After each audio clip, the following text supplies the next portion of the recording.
The following program is presented by Pro Sound and Video. No kid likes being yelled at, but it was precisely what gave Tati her powers. To unlock that power, all she had to do was practice.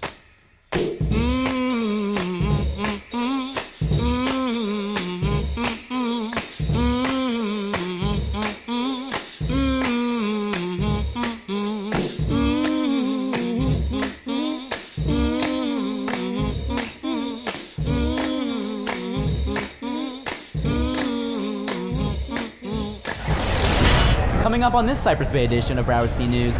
Gabby gives us a closer look at the Marine Corps. Julian goes around the bay to get your thoughts on the new building. What's up, South Florida? I'm Dylan Buxtell. And I'm Josie Clancy, and this Cypress Bay edition of Broward T News starts now.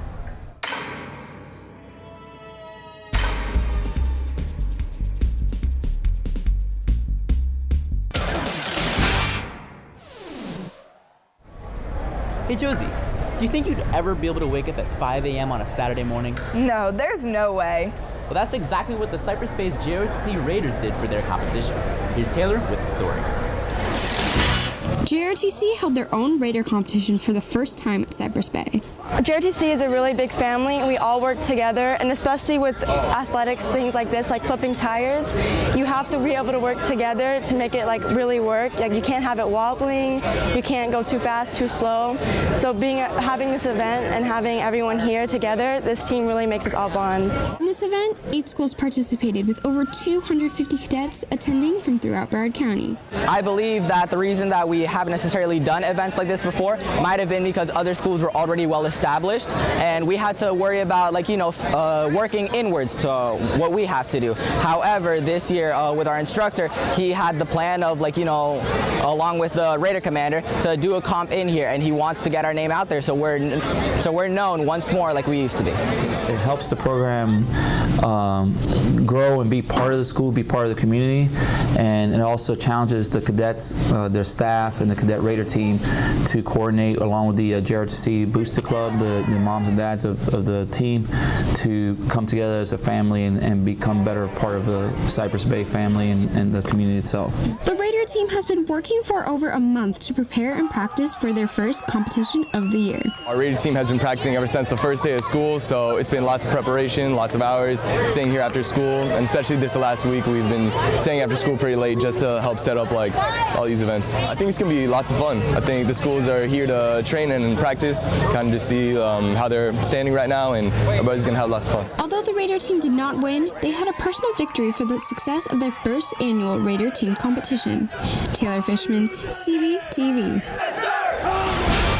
Hey Josie, did you hear about how homecoming is changing this year? Yeah, I actually did, and I caught up with SGA to find out a little bit more. The traditional high school homecoming usually consists of fancy attire, high costs, and average decorations. However, this year, Cypress Bay SGA took a turn for the better by implementing the new Baychella Music Festival. We wanted to change homecoming to do something different. Cypress Bay is known for being kind of like a trendsetter within the Broward County high schools, so we wanted to just do something completely different that no other school has done before.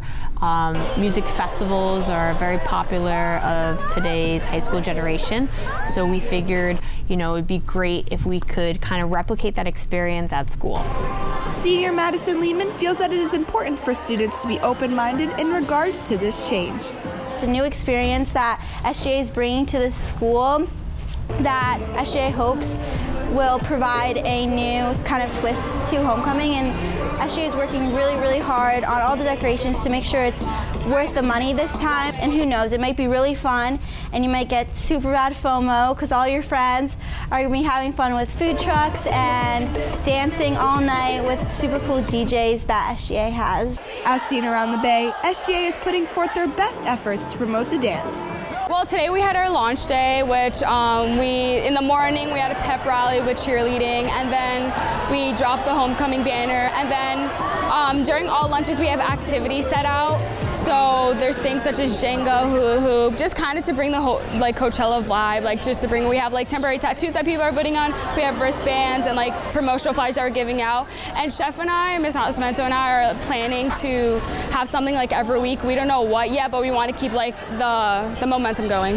Baycello will be taking place on Saturday, November 3rd, in the gym and courtyard. Ticket prices for the festival are yet to be announced. Josie Clancy, CB TV. You know, Josie, I've always wondered what it's like to be a Marine. Well, Dylan, the Marine Corps sent representatives to Cypress Bay to help students see for themselves. The military is back at the Bay. Last year, the U.S. Navy taught students about their branch of the military. But this year, the Marine Corps hosted an interactive event to show students what it's like to be a Marine. So the difference between Marines and different branches, it's the only branch of service that's amphibious by nature. So we could do it on air, land, and sea, and we have the assets to do that. Students were given the opportunity to participate in multiple activities, simulating what it would be like to be a Marine. Oh, so today we have mostly what attracts the students is the pull-up bar competition, because it's a quick challenge that we put out there. Also, we have some prizes that they've come to see, and also if they wanted more information about the Marine Corps and military service, they've also have a bunch of recruiters out here that have that information. Today they are coming in to shoot on our indoor simulated marksmanship trainer. It is actually something that we train Marines to shoot on if they're not shooting too well on the range. But they get to do a fun program where they come in and take 12 shots at 12 random targets. One of the main goals of this event was to educate students about the Marine Corps and what it has to offer. Just learning about the opportunities, both career-wise and educationally, the scholarships that we offer, like the JROTC scholarship, that a lot of people don't know about. It's a scholarship that goes up to $180,000. As well as our GI Bills, which most people know about after 4 years of service. You have the 9/11 GI Bill that gives you free college, free tuition, as well as a housing stipend. So we're just out here trying to inform them of the opportunities that they have. With lots of students lined up to participate in this event, the Marines will continue to educate students about what being in the Marine Corps is all about. Gabby Kernis, CBTV. Hey Josie, have you been keeping up to date with the latest online trends? No, actually I haven't. Well, here's Luca to fill us in on this week's Memescope. Konnichiwa. Watashi wa Luca desu. Okay, that's enough Japanese for now. This week we're gonna be looking at a meme about a giant-sized baby, another cat meme, as well as a purple car. I'm Luca Vieira, and this is Memescope. Let's get this bread. First meme, Johnny, yes papa. It started out as one of those extremely creepy kids videos on YouTube where there's a little boy who looks like an identical copy of the Boss Baby eating raw sugar, like any normal child does. Johnny papa eating eating sugar. No. Now, thanks in part to the amazing creativity of the meme community, Johnny started being parodied everywhere. No. Overall, this has been one of the most creative memes I've seen recently, so I'm gonna give it 4 dabs out of 5. Next meme, Bongo Cat. It is what memes should strive to be. It started out as an innocent tweet of a cat playing the bongo, but thanks to the internet's love for cats, this meme took off. Here's a meme of him playing Africa by Toto. And the Meat Plaza song from Wii. This meme, no doubt, gets a 5 out of 5. Moving on, Thanos' car. Apparently someone thought that taking a picture of a truck that looked like Thanos would be funny. The memes coming out of this are so plain and boring that, here, even I could do it. Watch. Anime mailbox. Simpson hamster. Emo Shrek. Why are we still here? Well, those are all the memes we have for this week. I'm Luca Vieira, and I don't feel so good.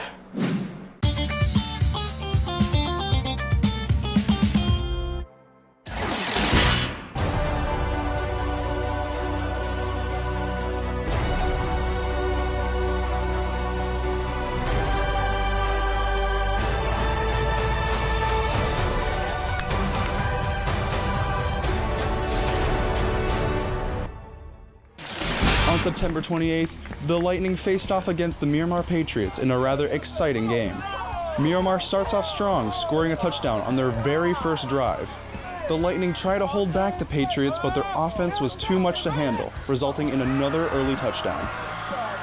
The Patriots fought hard in the first half and left Cypress in the dust with a score of 28-0.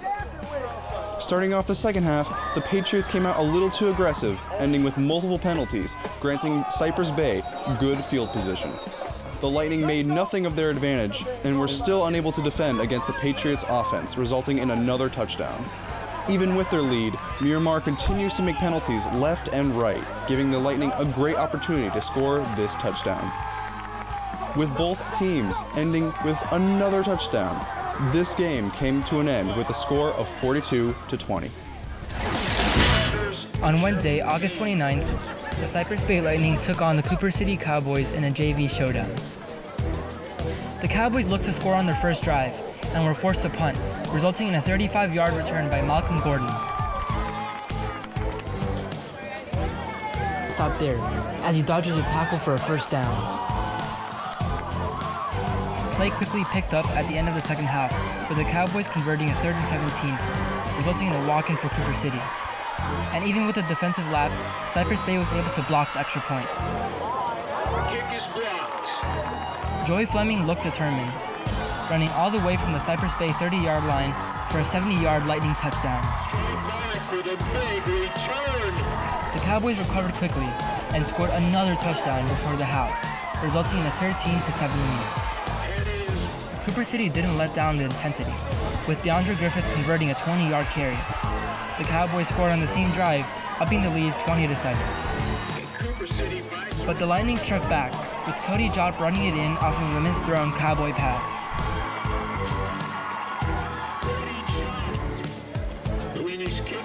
Cypress Bay converted on a first down measurement, but the Lightning failed to convert for another first. Cooper City ended up withstanding a lightning strike and took the JV victory with a score of 20-14. As the track and field season gets closer, more and more athletes are on the grind to be the best at the Bay. One of the many athletes is junior Grace Bustamonte, who, through the guidance of her coaches, found a discipline she never thought she would find an interest in: shot put and discus. When I was trying out for the track team, the coach asked who wants to try throwing. I didn't know what throwing was, but I decided to try out just for the heck of it. And first we tried shot put, and he just saw that I excelled in that. I couldn't run fast, but I could throw far. So I started doing shot put, and then at my first meet, I did discus for the first time. So I had to figure out how to do discus in 5 minutes before I threw. So that is what definitely has gotten me into that sport. Shot put and discus hasn't always been simple for her, though. Grace has noticeably improved since she started and is still striving to get better. I have seen my spin. Before I couldn't do the spin move for discus, but now I have definitely been improving on that, and I definitely see more improvement in the future for that. Just like Grace saw her own improvement as an athlete, she also saw her own improvement as a person because of shot put and discus. Sport, it's made me a better person because it makes me set goals for the future and what I should strive to be and how to make me a better and stronger person than I've ever been. And it makes me feel very satisfied with myself when I make new records. As the track and field season gets closer, the lights are shining on Grace as she seeks to set new records at the Bay. Tomas Kilakeo, CBTV. On this week's nutrition tip, I'm going to be showing you how to make a healthy after-school smoothie. The ingredients you'll need to make the strawberry banana smoothie are 1 cup of non-fat yogurt, half a cup of orange juice, 1 banana, and 6 frozen strawberries. Yogurt is rich in calcium and protein, which can help maintain a healthy lifestyle. Orange juice has a high percentage of vitamin C, which can boost your immunity. Bananas are great to eat 1 hour before or after a workout since they provide nutrition such as potassium, fiber, vitamin C, and vitamin A. Lastly, strawberries are not only delicious, but they add an excellent source of vitamin C and vitamin K. To make this smoothie, simply blend all of your ingredients together for 20 seconds and scrape down the sides. Then blend again for an additional 15 seconds. Now you have an amazing strawberry banana smoothie to enjoy for a quick and easy snack.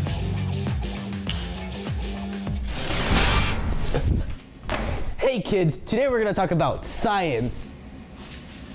Big by the science guy. Science rules.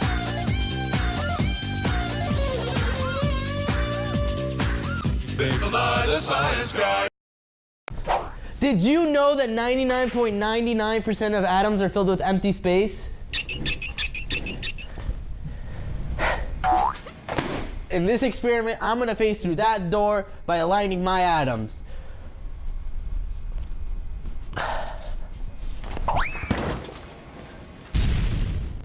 I did it. Okay, kids, today we're gonna be talking about pain. Why are we still here? Just to suffer? No, not that pain, silly. Physical pain, yeah. To feel pain, messages travel from the receptors on your skin to your spinal cord and then to your brain. That's radical. Now I'm gonna demonstrate pain. Come here, assistant. Boy, she guess. Hey Josie, did you know that administration is planning on having another building constructed? No way, I think that's a great idea. Some of my classes now are just so jam-packed. Well, here's Taylor to tell us all about this new building in the works. Cypress Bay is the largest public high school in Florida, being home to over 4,700 students. Originally, the Bay was only supposed to house 3,200 students. To fix this overcrowding issue, a few portables were put in 2016, but the Bay is planning on a more permanent change. We've been waiting on this new building for quite some time now, so we've been promised for the last couple of years. But the last time frame with regards to breaking ground is second semester. This building will be put in the center of the courtyard in the shape of a lightning bolt and will be replacing 61 portable classrooms. Like, I'm actually pretty excited for it.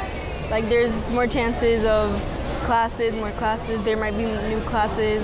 It's cool because the portables,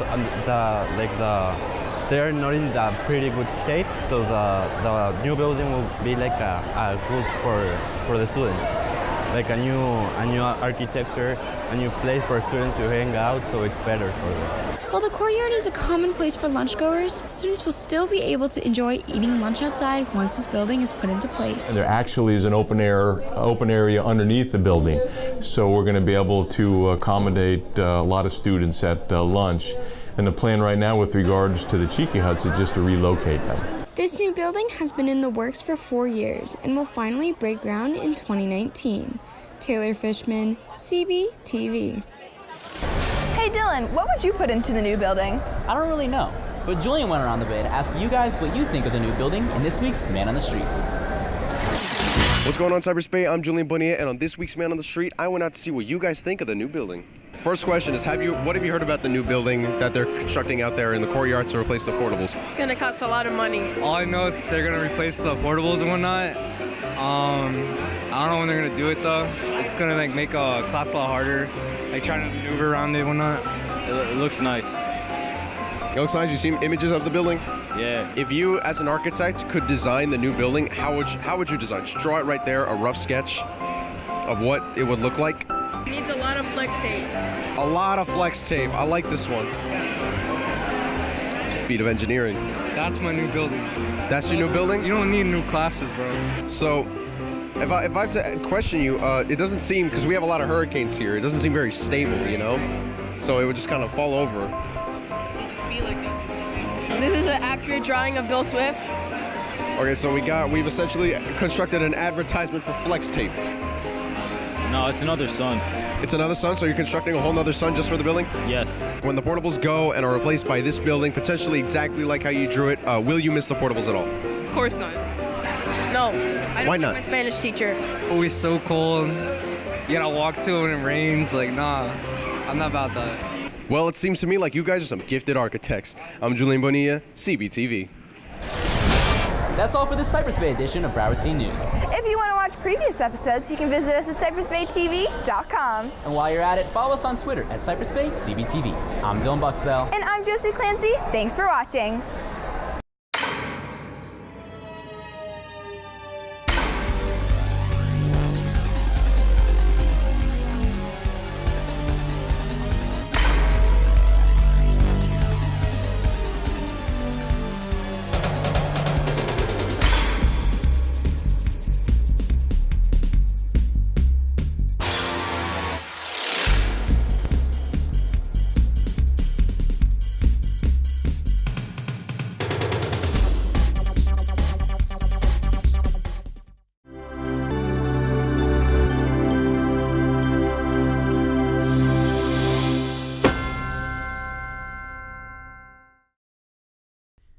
Broward Teen News was brought to you by Pro Sound and Video.